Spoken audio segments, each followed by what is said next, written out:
Shalom Bapak Ibu sekalian, selamat pagi.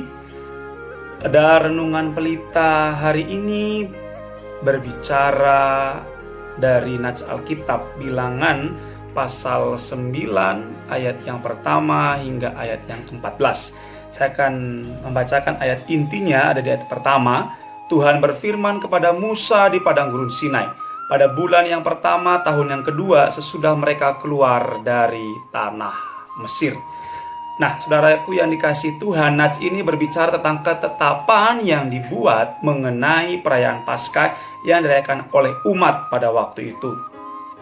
Perayaan Paskah yang dirayakan oleh umat perjanjian pada waktu itu, mereka dalam kondisi yang belum mapan karena mereka berada di padang gurun di tahun yang kedua. Kita tahu bahwa mereka ada di padang gurun Tuhan buat hingga 40 tahun sebelum mereka sampai di tanah perjanjian.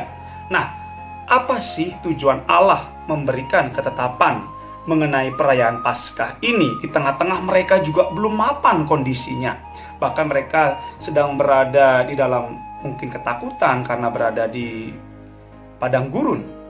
Yang pertama, Bapak Ibu sekalian, ada Tuhan ingin supaya umat mengingat karya Allah yang telah membebaskan mereka dari perbudakan Mesir. Bahkan yang menarik di sini adalah orang asing yang tinggal bersama dengan mereka, mereka pun harus ikut merayakan Paskah. Hal ini menarik karena biasanya orang Israel itu eksklusif dengan ritual keagamaan mereka, tapi khusus untuk perayaan Paskah ini orang asing wajib mengikutinya.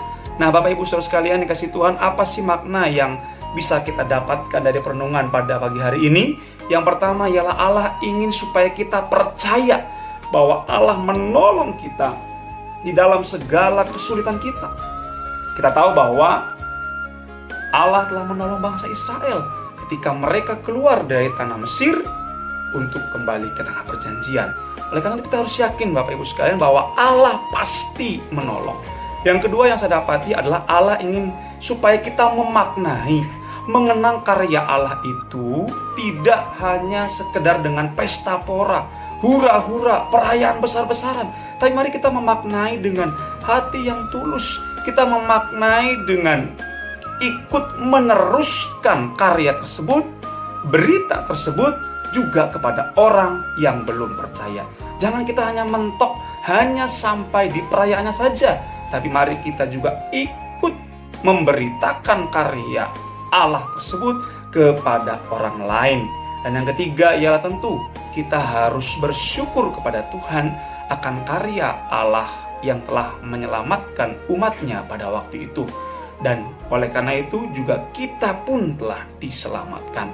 Mari Bapak Ibu sekalian kita maknai tiga hal tersebut dalam hari ini dan hari-hari berikutnya, terutama dalam khusus pandemik seperti ini. Tuhan Yesus memberkati.